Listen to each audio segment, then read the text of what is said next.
Pois bem, agora aqui nessa questão de sistema circulatório, pessoal, não se trata mais de nós descrevermos a fisiologia como vocês tiveram na fisiologia humana básica, mas sim de contextualizar certas peculiaridades da circulação central e periférica no contexto do exercício físico, tá?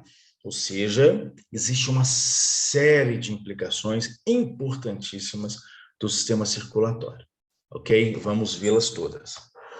Lembrando a estrutura do coração, de 4 cavidades, não é isso? Um átrio direito, ventrículo direito, átrio esquerdo, ventrículo esquerdo. As 4 câmaras cardíacas, não é? O sangue entra no coração, vindo da circulação periférica, sistêmica, pela veia cava superior, veia cava inferior, que são os grandes vasos coletores, né, do corpo. Esse sangue todo desemboca no átrio direito, no ventrículo direito, e do ventrículo direito ele sai para a circulação pulmonar, para os pulmões, né? Artéria pulmonar, tudo que sai do coração é uma artéria, tudo que entra no coração é uma veia. Depois retorna ao coração pela veia pulmonar, átrio esquerdo, ventrículo esquerdo. E do ventrículo esquerdo, ele sai para a circulação com o sangue. Desculpa, pessoal, eu mostrei aqui a aorta, ao invés de mostrar a artéria pulmonar, tá? A artéria pulmonar e aqui, então, a aorta. Lembrando que no sistema, toda representação de circulação, o azul é sangue venoso, o vermelho é sangue arterial. Por quê? Vermelho é o sangue carregado de oxigênio e o azul representaria o que seria o sangue cianótico, ou seja, o sangue repleto, né, carregado de dióxido de carbono, CO2, pobre em oxigênio, e azul, e a gente fala que a pessoa fica cianótica quando está com excesso de dióxido de carbono e falta de oxigênio, porque ela fica azulada. E ciano vem do grego azul, tá? A palavra ciano, cianos, é grego azul. Por isso, tudo que é cianótico, ou seja, rico em dióxido de carbono, venoso, é azul. Tá? Então, aqui a aorta, né? Mostrei errado aquela hora, e aqui a artéria pulmonar indo para os 2 pulmões, né? E o sangue saindo pela aorta do ventrículo esquerdo. Então, lembrando que a última cavidade da qual o sangue sai do coração é o ventrículo esquerdo, tá? Saindo aqui, então, para a circulação chamada circulação sistêmica, certo? Nós temos um músculo, então, cardíaco, com células musculares cardíacas, são células que têm uma estrutura diferente da estrutura da musculatura esquelética, que contrai com uma certa ritmicidade. Esse ritmo ele é dado pelo nodo sinoatrial e também pelo nodo atrioventricular, mas principalmente o nodo sinoatrial aqui é o grande marca-passo do coração.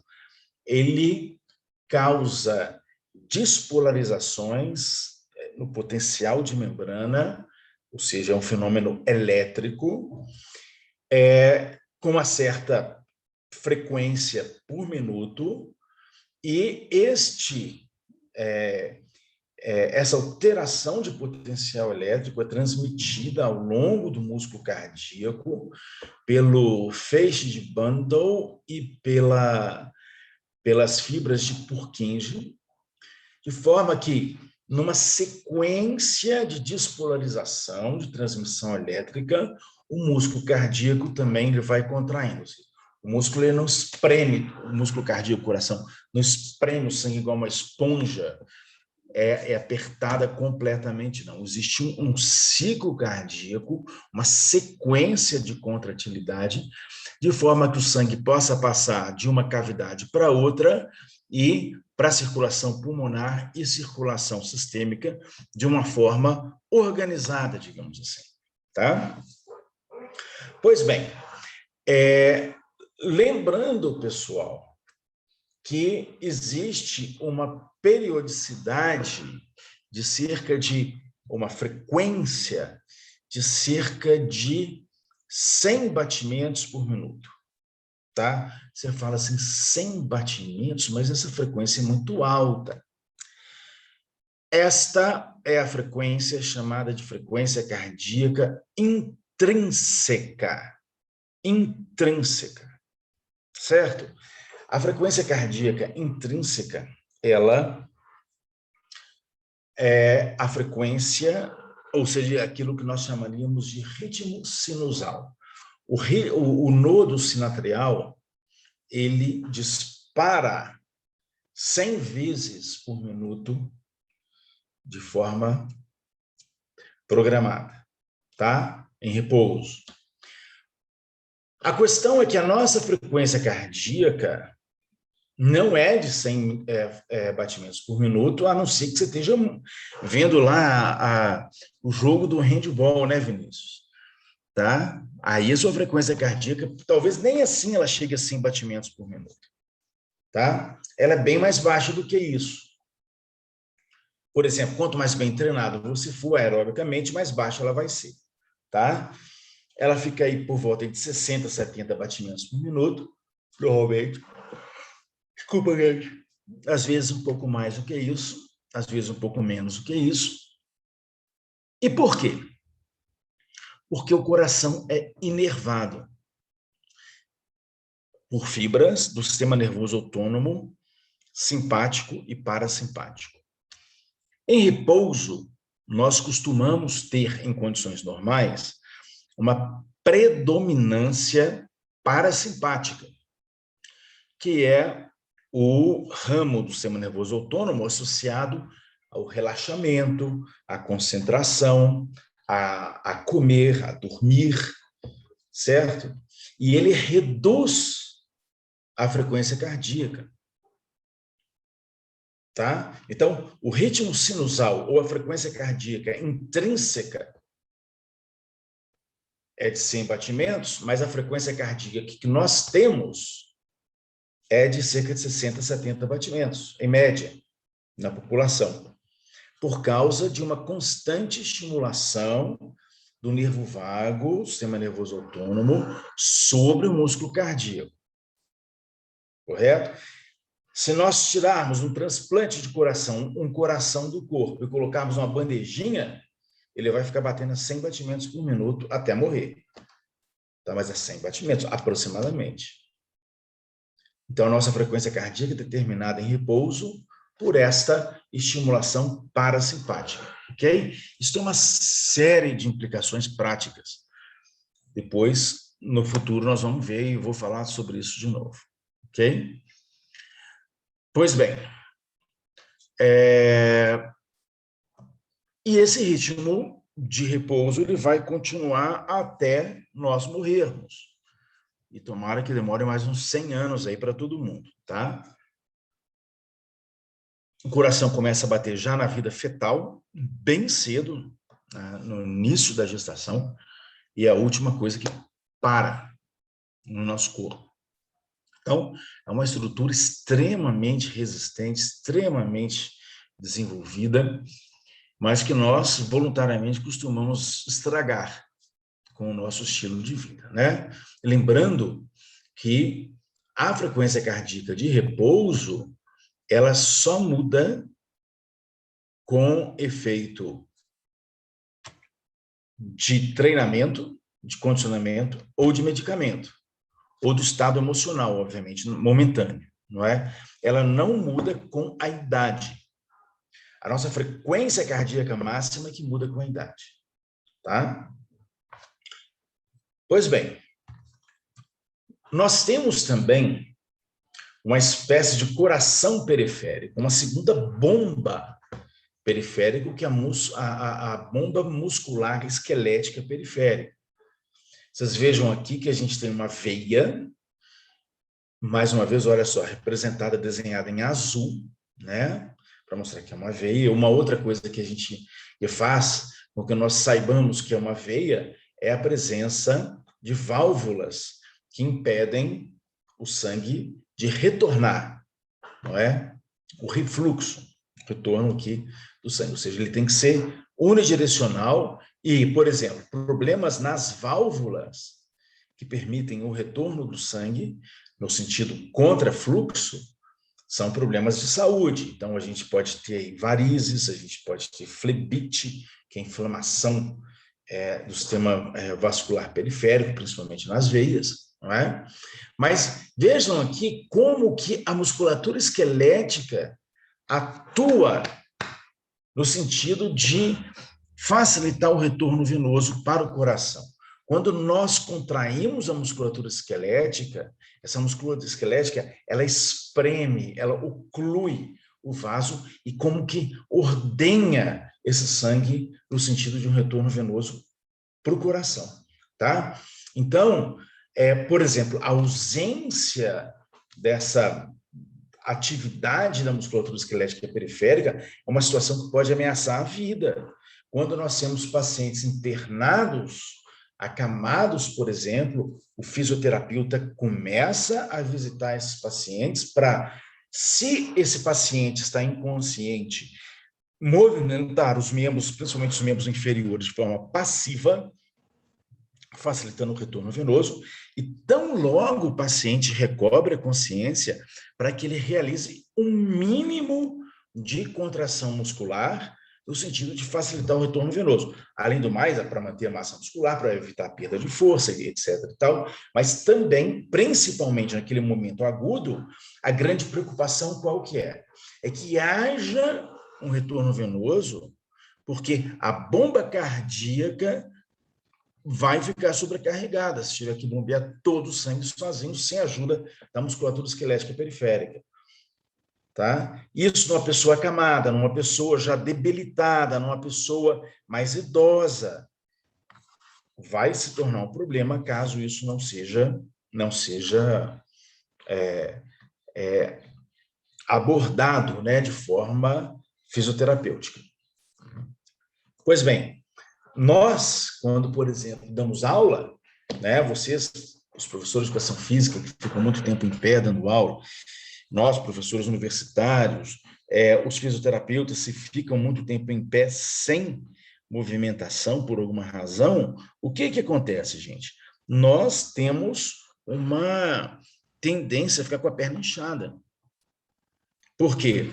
Por causa da ação da gravidade sobre o sangue e não haver o retorno venoso. É diferente quando nós caminhamos ou ficamos caminhando, ou temos a possibilidade de nos movimentar, porque a contração da musculatura nos membros inferiores facilita esse retorno do sangue para o coração, então. A gente tem aqui todo o sistema circulatório representado de forma esquemática. Não estou preocupado com nenhum desses valores aqui, não, tá? Estou preocupado só com o desenho, pessoal. Então, a gente tem a bomba cardíaca centralmente, né? O sangue venoso circulando aqui em azul. Então, o sangue retornando para o coração em azul, entrando pelo ventrículo direito, indo do ventrículo direito para o átrio direito, pelo átrio direito. Átrio significa entrada em latim, tá? Atrium, entrada. Então, a entrada no átrio, ventrículo direito, artéria pulmonar, circulação pulmonar, que é onde vai haver a troca dos gases. Sempre o gás passando por difusão do meio de maior concentração para o meio de menor concentração. Então, ele saindo, o CO2 saindo, está rico, abundante aqui, ó, saindo para os alvéolos e depois para fora do corpo, por difusão, né? Ele tem que ser expirado, e o oxigênio que foi inspirado na ventilação, entrando aqui, e o sangue já sai do pulmão e retorna para o coração pela veia pulmonar, já como sangue arterial, já aqui vermelho, rico em oxigênio, átrio esquerdo, ventrículo esquerdo, artéria, aorta para a circulação central, tá? Aqui, desculpa, central, circulação central aqui, para a circulação periférica. Na periferia aqui, então, a gente tem novamente droga gasosa. Aqui a gente vê, né, o leito capilar que envolve os alvéolos, desenhado aqui também o leito capilar, né, são vasos sanguíneos muito fininhos que recobrem, né, a estrutura, ou seja, o músculo, ou seja, o alvéolo, onde o sangue passa lentamente e entrega o oxigênio aqui nessa região e coleta o CO2 também por um processo de fusão e retorna novamente ao coração com o sangue agora novamente venoso, cianótico, né? Em azul, ou seja, carregado de CO2 e pobre em oxigênio. Pois bem, durante o exercício físico, nós temos aqui um grande desafio. Qual que é? Levar sangue para o músculo esquelético. Sangue oxigenado. Sangue cheio de oxigênio. Tá? Então, eu tenho que aumentar o volume de sangue que circula. O nome deste volume de sangue que circula é débito cardíaco. Ok? Vamos anotar aqui o débito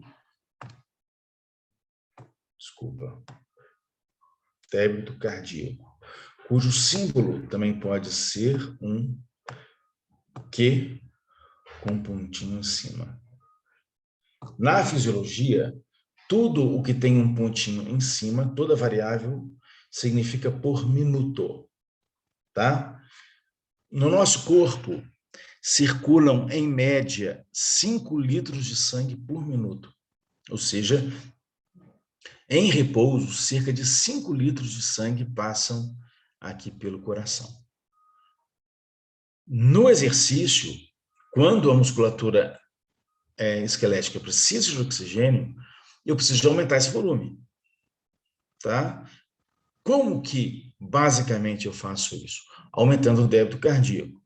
Ele, numa pessoa moderadamente condicionada ou sedentária, ele vai de 5 para 20. Pessoa mais condicionada, de 5 para 25. A pessoa mais condicionada para 30. A pessoa bem condicionada aerobicamente para 35. Então, você imagina uma máquina humana que salta de 5 litros para 35 litros. Você quintuplica o volume de sangue que passa pelo coração em 1 minuto. Quintuplica. Tá? É bastante coisa. A gente sai desta situação, a gente sai dessa condição, tá? Como? 5 para 25. Como que o corpo consegue colocar tanto sangue para circular? Ele aumenta o número de batimentos por minuto, ou seja, a gente desenhar com esse negócio horrível. A frequência cardíaca e aumenta o volume de sangue que o coração ejeta por minuto, por batimento, ou seja, o volume sistólico ou o volume de ejeção, certo? O volume de ejeção ou volume sistólico é o volume de sangue em mililitros que é ejetado pelo coração em uma sístole, em um batimento. E a frequência cardíaca é o número de sístoles, ou de batimentos por minuto. Portanto, o débito cardíaco é dado pelo volume sistólico multiplicado pelo número de sístoles. Frequência cardíaca vezes volume sistólico. Né? Bem simples de se entender. Esse débito cardíaco, então, ele é de 5 e vai para 20, 25, 30, 35, 40 indivíduos muito bem condicionados aerobicamente. Pois bem, como o corpo promove essas alterações? Como que isso acontece? Como ocorre o aumento da frequência cardíaca e o volume sistólico? Fala, Bernardo, pode fazer pergunta. Não, é só para deixar claro que, tipo, o débito cardíaco, então, por causa da sua idade, vai diminuir por questão da frequência cardíaca máxima sua diminuir quanto mais velho você fica. O débito cardíaco máximo diminui. Exato, exato. Ao de repouso, não. Isso, o máximo. O seu máximo vai diminuir por causa da sua idade. É por isso que você vê triatletas nas Olimpíadas chegando muito bem até os 30, 35, 38 e depois não tem como mais. Entendeu? Por mais que ele continuasse treinando, ele não consegue mais manter a capacidade aeróbica. Por quê? Porque o débito cardíaco máximo, ele vai cair. E vai cair porque a frequência cardíaca máxima cai. Entendeu? Perfeitamente. Tá? Um detalhe é que por que a frequência cardíaca máxima cai após aí os 25 anos de idade, mais ou menos? Começa a cair num ritmo de aproximadamente um batimento por minuto por ano de vida. Mais ou menos isso. Porque no nodo sinatrial e atroventricular começam a acontecer alterações microscópicas na bomba de sódio e potássio, que fazem com que a passagem de sódio e potássio na bomba de sódio e potássio, pelos canais iônicos de membrana, fique alterado. Tá? Por degeneração típica da idade, degeneração essa que é impossível de se contrapor com exercício físico. Por exemplo, há variáveis fisiológicas que perdem função com o envelhecimento, mas o fato de você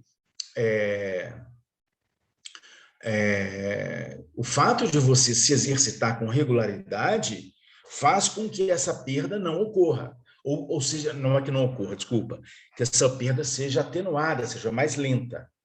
Um exemplo, elasticidade da caixa torácica. Tá? A elasticidade da caixa torácica diminui com a idade. Mas se você for uma pessoa ativa, você mantém ela melhor. A massa muscular, ela diminui, mas se você for uma pessoa ativa, você mantém melhor. A frequência cardíaca máxima, não há como alterar. Ela vai cair independente do que você fizer. Tá legal? Então, interessante. Quase tudo é atenuado com exercício físico, mas a frequência cardíaca máxima, não. Certo? Talvez isso seja um processo normal, evolutivo. Por quê? Porque, com o passar dos anos, há uma tendência. Eu estou falando isso um raciocínio meu aqui agora, tá? Esses raciocínios, né, Vinícius, que, como eu sempre falo, não são coisas que estão no livro, né? É um pensamento que eu estou elaborando aqui agora. É o seguinte, pessoal, você pensa bem, há um processo de calcificação e formação de placa na circulação cardíaca, ou seja, na circulação coronariana e suas ramificações, que são as estruturas que levam o sangue oxigenado para alimentar o próprio músculo cardíaco, que ele também demanda de oxigênio. Quanto maior a contratilidade, maior a frequência cardíaca, mais oxigênio o coração precisa. Não é? Como, com o passar da idade, ocorre esse processo, frequências cardíacas muito altas ameaçam a integridade do músculo cardíaco, porque você pode ficar, em tese, isquêmico, ou seja, você pode ter uma diminuição de oxigenação tecidual. E essa diminuição de oxigenação tecidual pode matar tecido cardíaco. Se há um infarto, por exemplo, que é um bloqueio parcial ou total de uma via, aquela área que era irrigada por essa via, ela vai perder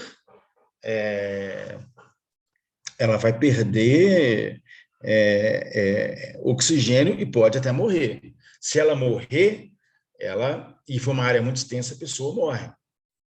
Ok? Se a pessoa tiver sorte, o sangue acha caminhos para desviar dali, que se chama de circulação colateral, e irrigar, ainda que não de forma ótima, mas irrigar aquela parte do corpo. Enfim, tá? Mas de uma forma ou de outra, uma frequência cardíaca muito alta num coração já calejado pode colocar em risco a própria estrutura cardíaca. Talvez por isso, né, é um processo de degeneração, mas que termina protegendo o coração. Diminui, no entanto, a capacidade aeróbica máxima. Certo? Pois bem, como então que essa frequência cardíaca aumenta? Isso é muito importante. Inicialmente, no começo do exercício, por um bloqueio ou uma supressão do parasimpático. Tá? Quando você tem um bloqueio parasimpático, imediatamente a frequência cardíaca começa a subir. E isso precisa acontecer logo no início do exercício.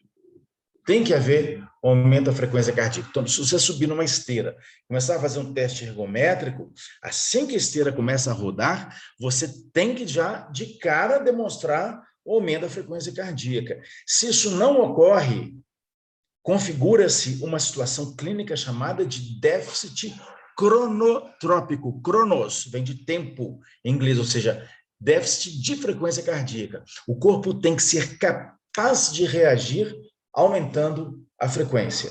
Tá? Se não acontece, isso pode significar alguma condição médica, clínica relevante, uma condição importante. Pois bem, vamos lá. Eu tenho, então, um coração que inibe o parasimpático e isso leva a um aumento da frequência cardíaca.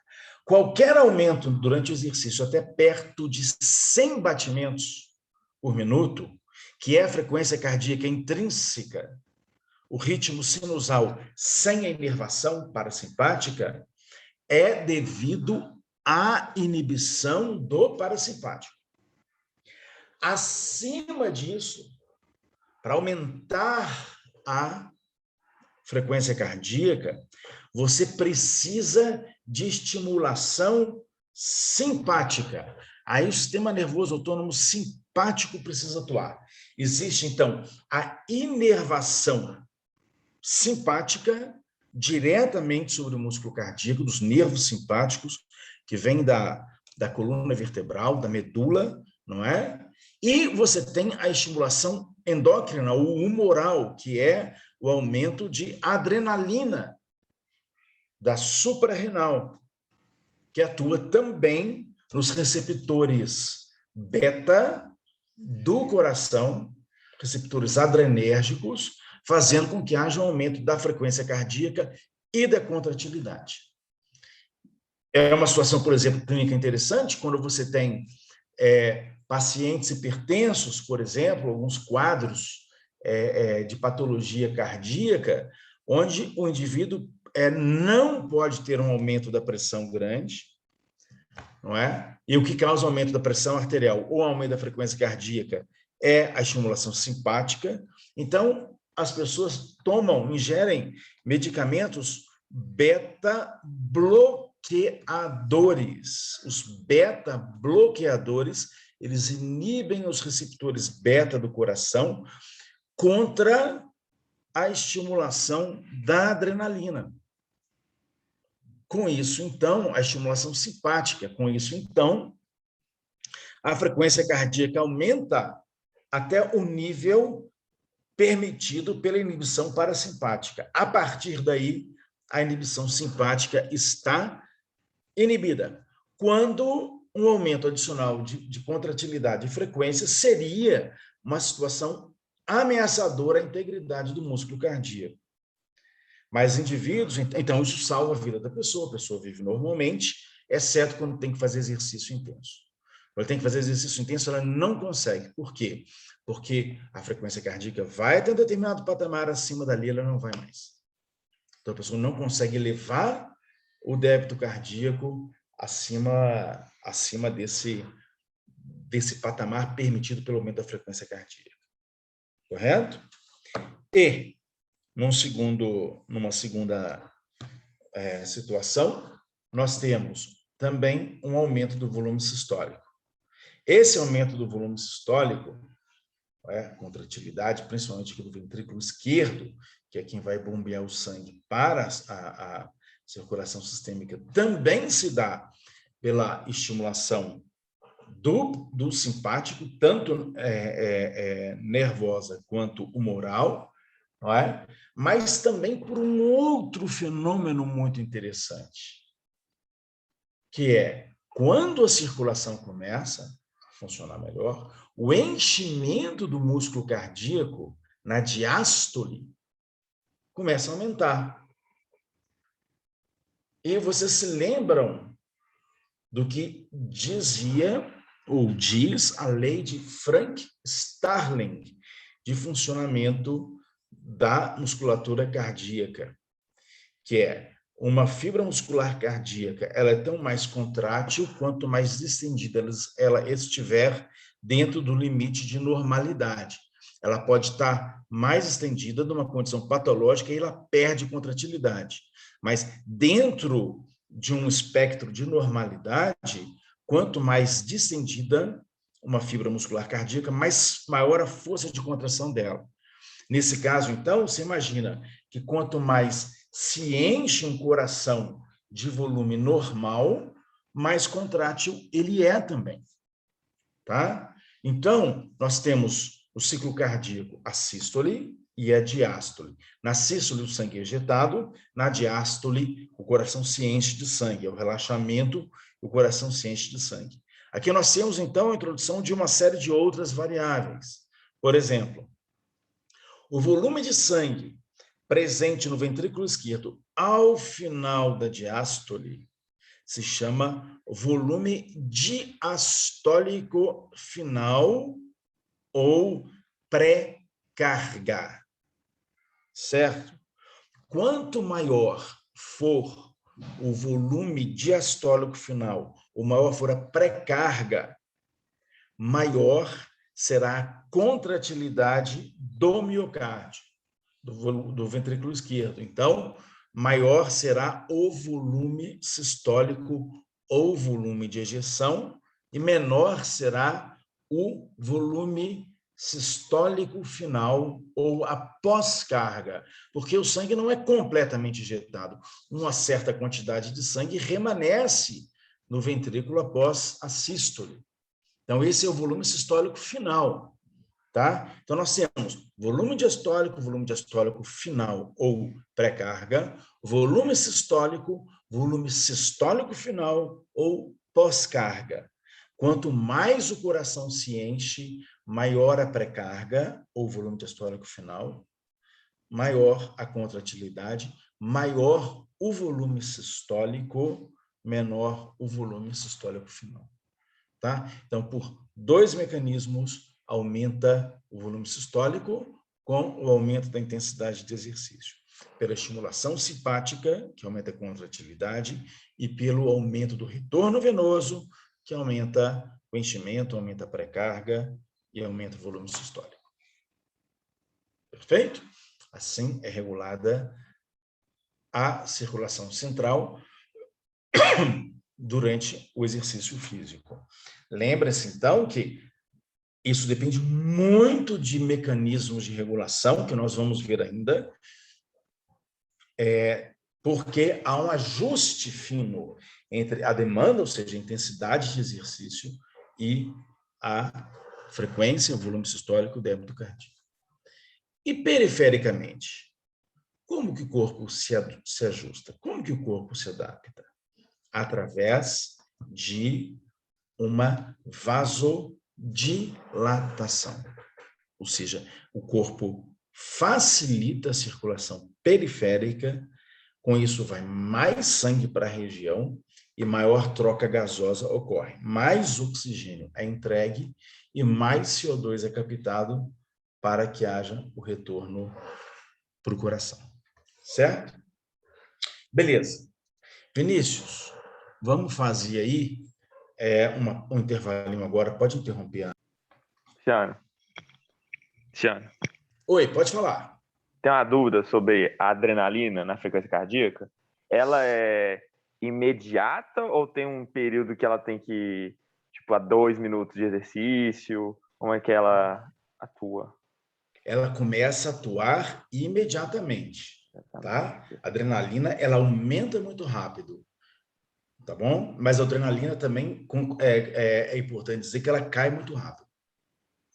Perfeito. Tá?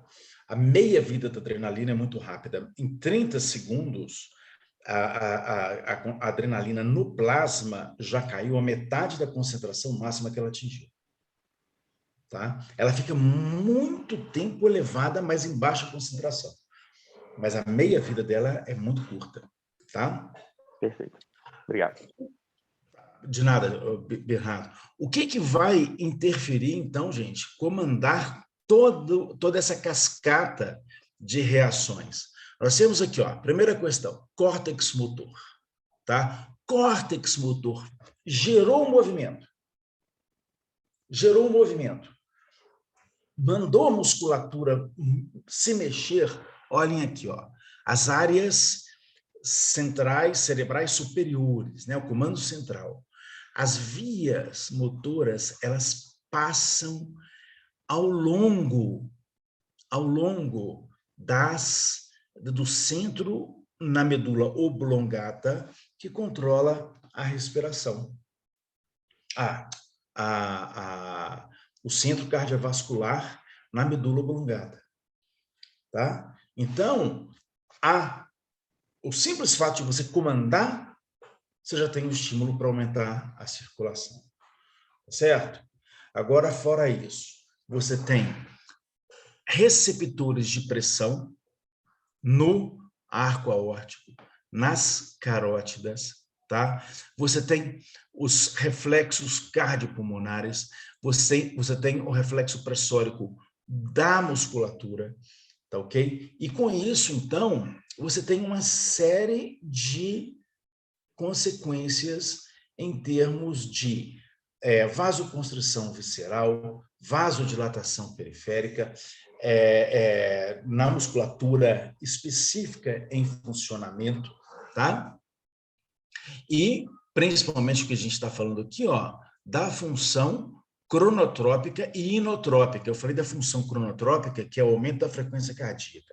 A função inotrópica é o aumento da contratilidade. Tá ok?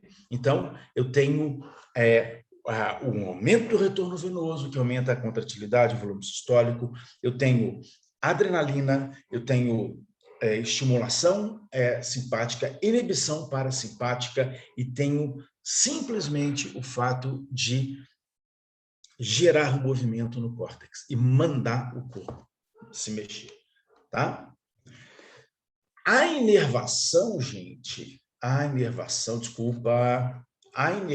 vejam aqui, na verdade, espera que só um minutinho. Eu estou com o meu desenho aqui, deixa eu apagar ele aqui, espera aí.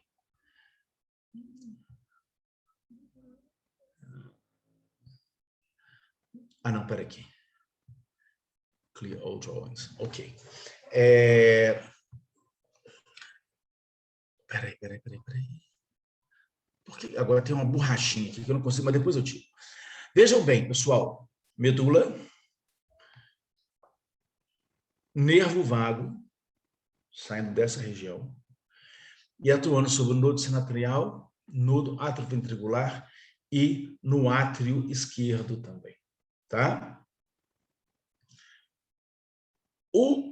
Os nervos simpáticos, os gânglios simpáticos, eles saem de um nível mais baixo, mais inferior na medula, não é? São vários nervos simpáticos e atuam aqui agora, vejam bem, sobre todo o músculo cardíaco, tá ok? Mas também nos dois marcapassos. Vejam que tanto o parasimpático quanto o simpático atuam aqui no marcapasso, tá? Nos dois marcapassos, nodo sinoatrial, nodo atrioventricular. Parasimpático atuando em termos de supressão dele, corte dele, inibição dele no início do exercício, permitindo aquele primeiro aumento da frequência cardíaca, aí vem depois a adrenalina, e acima de 100 batimentos, você tem a ação dos nervos parasimpáticos. Ok? Vejam que isso é uma regulação muito fina.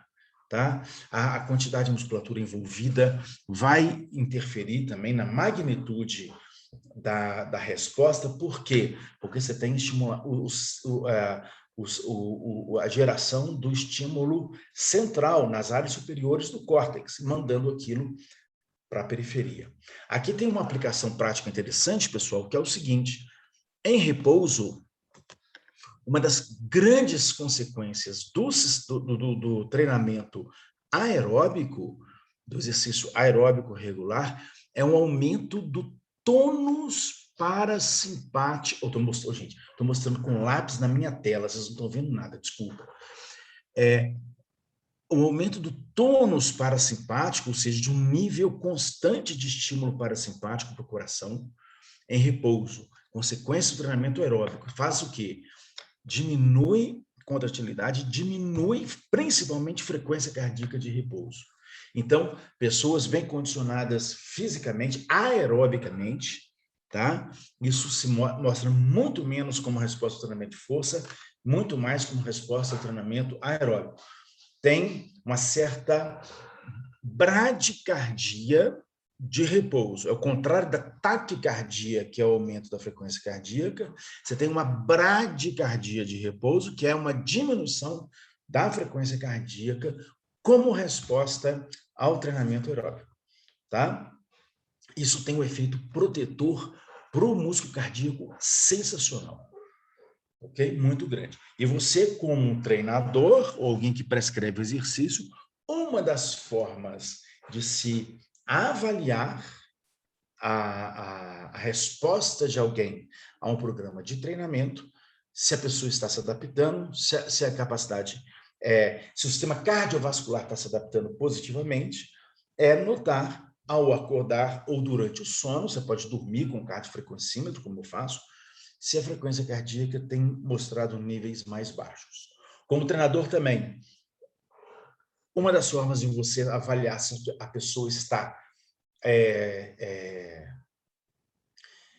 respondendo bem aí, Felipe, muito dentro da sua pergunta anterior, respondendo aos estímulos de treinamento, é se está havendo um aumento da frequência cardíaca de repouso ou ao acordar. Tá? Um dos primeiros sintomas de que a pessoa não está assimilando a carga de treinamento é uma alteração de frequência cardíaca de repouso ou acordar. Pode ser que a pessoa esteja tendo problema familiar, problema de estresse financeiro, problema qualquer, com a namorada, namorado. Mas, aqui no caso, é um aspecto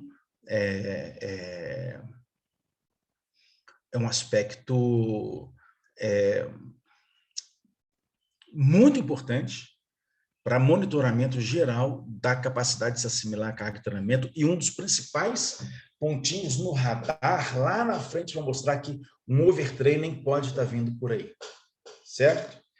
E um dos principais sintomas do overtraining ou do overreaching não funcional é a alteração de frequência cardíaca de repouso. Uma outra aplicação disso daqui é o seguinte: pensa bem, suponha que eu pego o Felipe lá, pego o Vinícius, o Diogo, quem estiver aqui na sala, e coloco numa sala climatizada, silenciosa, uma luz calma, sem barulho, totalmente seguro. Coloque 10 minutos em repouso e deixo essa pessoa lá descansando, e falo para essa pessoa: não pense em nada, não tenta relaxar ao máximo, fica quietinha aí deitada. meço a frequência cardíaca dessa pessoa. Isso vai dar mais ou menos uma linha, não é isso? No entanto, quando eu faço uma análise mais profunda dessa frequência cardíaca, a gente vai ver que ela tem uma série de oscilações pequenas. Há vários parâmetros aí. O principal parâmetro que existe é o intervalo de tempo entre uma onda R e a outra onda R. Você lembra aquele complexo QRST da onda do eletrocardiograma? O espaço de tempo entre uma onda R e a outra onda R marca o espaço de tempo entre uma sístole e outra. Quando a gente faz uma análise dessa frequência cardíaca, que aparentemente está completamente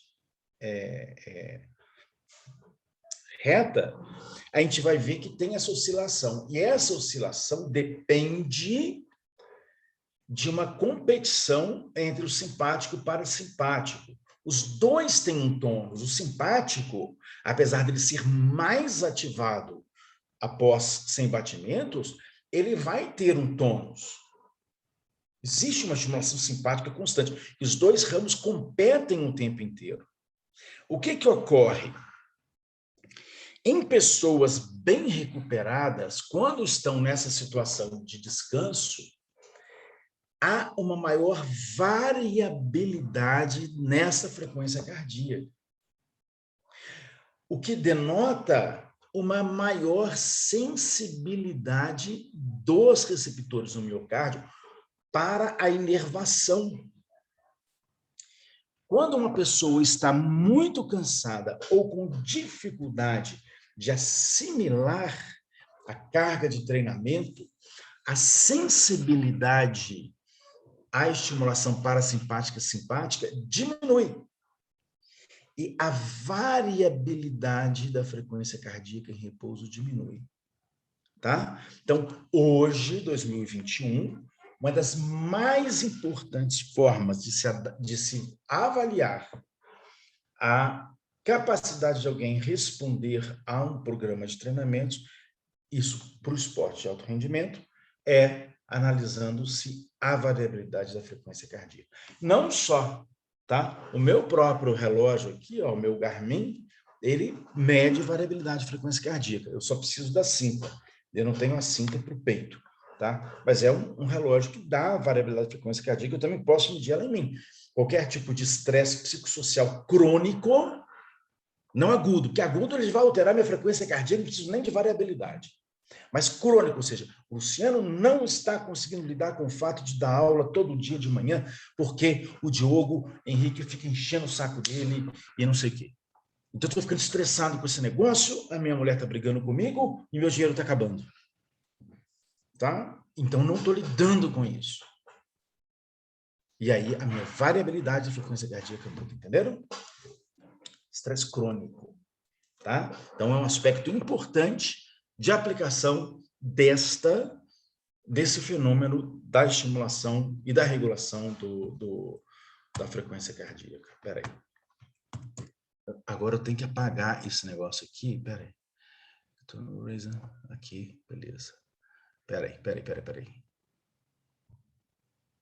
Não, espera aí.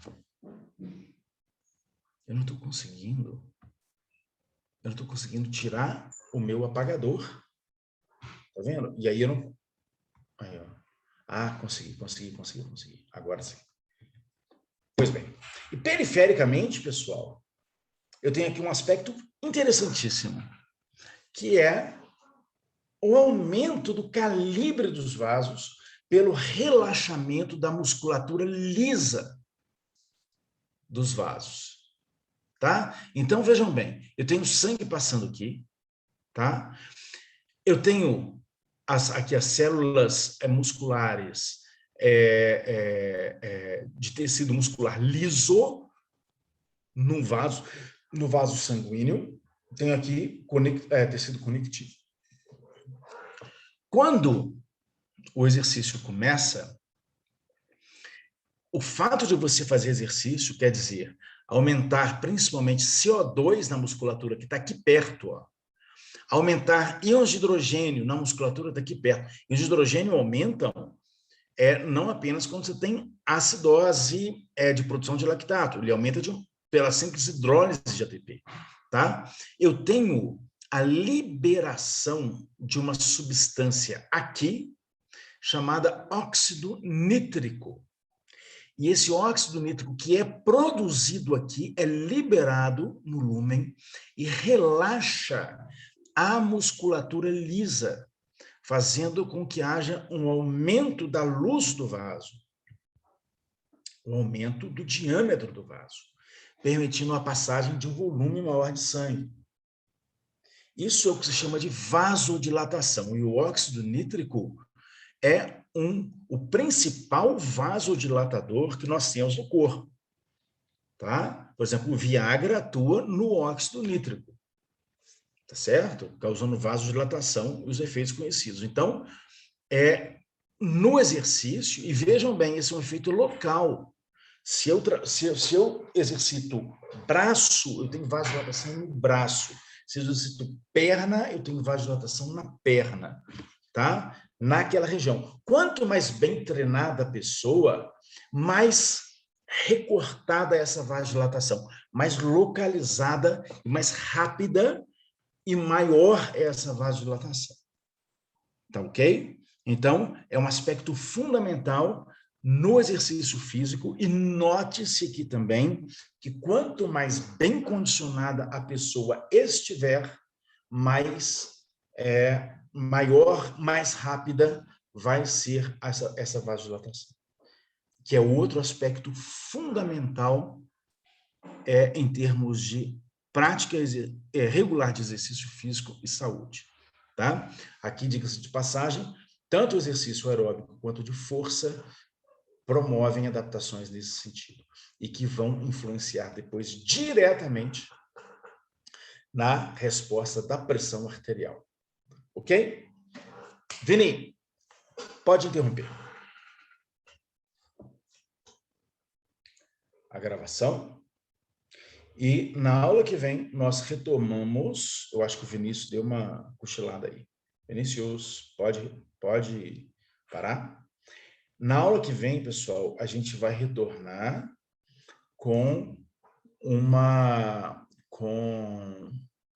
falando dos mecanismos do efeito. Não, quer ver, como o Vinícius não está ouvindo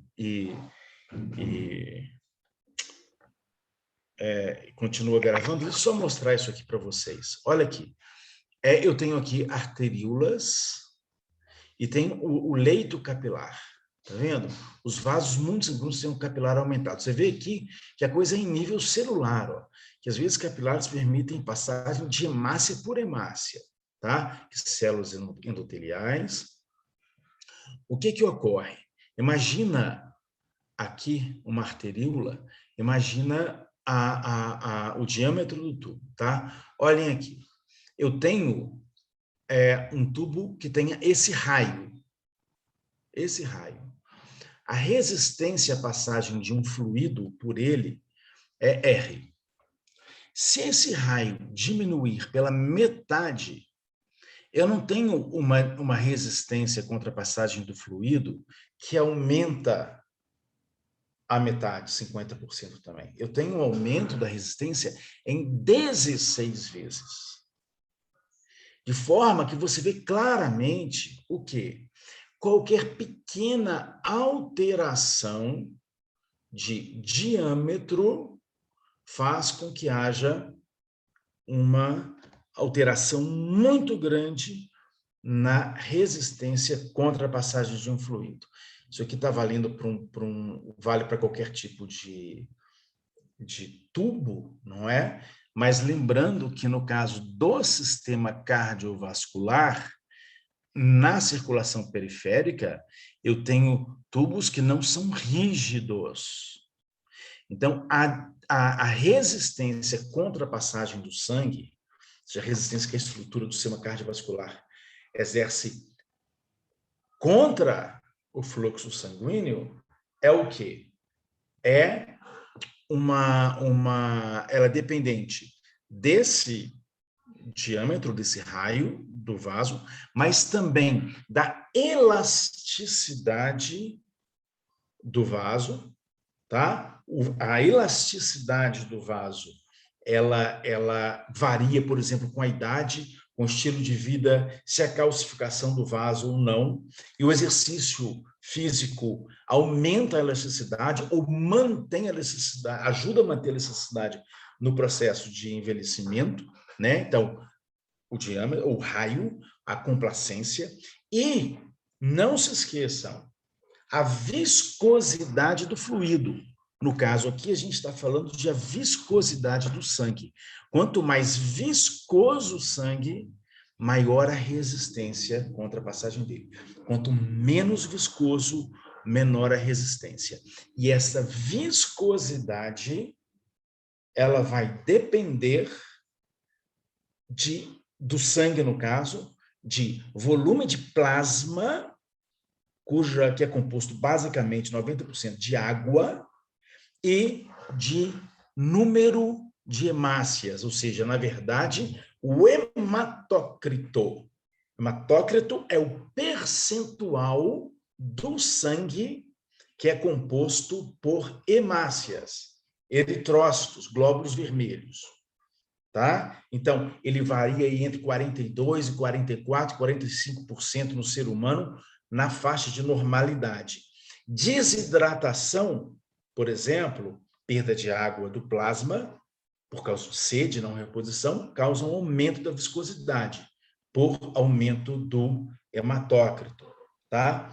A anemia altera o hematócrito, diminuindo o hematócrito. Ok? Então, tem uma série de fatores que alteram o hematócrito. Mas o que eu queria dizer são os fatores que alteram a resistência do sistema vascular contra a passagem do sangue, porque isso vai alterar a pressão arterial diastólica. Então, Luciano, Vinícius, oi, pode falar. Um resquício de trombose, aterosclerose, entraria na questão de elasticidade, diminuir a elasticidade, um bloqueio... Não, trombose não. Trombose é uma coisa aguda, é a formação de um trombo que impede a circulação. Então, um aspecto agudo gravíssimo, tá? Mas você tem viscosidade aumentada. E a viscosidade aumentada, ela é trombogênica, tá? Ela pode levar à formação de um trombo, tá? Mas o trombo é o seguinte, formou um trombo, há um entupimento total ou parcial. Se você der sorte de ser um intestino igual o Luciano Zafir, você só vai ter que operar o intestino. Se for no cérebro, você pode morrer. Tá? Se for no pulmão, você pode morrer. Certo? Agora, e aí o hematócrito elevado, ele é trombogênico. Tá? Agora, a elasticidade, não. A elasticidade depende de tecido conectivo, depende aí de placa, de forma de arteriosclerose. Aterosclerose é quando a gente se refere à formação de placa nas coronárias ou na circulação miocárdica, e arteriosclerose quando é na circulação periférica. Tá? Então, é formação de placa por degeneração, por envelhecimento, por má alimentação. Uma boa alimentação, um exercício físico fazem com que haja menor formação de placa e que se mantenha, então, portanto, menos obstrução do lúmen por causa da placa e maior elasticidade. Ok? Uhum. Então, é isso. Beleza, então, Vinícius, pode parar. E tá vendo o jogo de vôlei do Brasil? Claro. Vinícius saiu aí, ó. Vinícius. E pior que ele agora, ele é o host, é ele que para, né? Mas eu vou parar aqui, então, a gravação. Deixa eu ver se eu vou ligar para o Vinícius aqui para falar.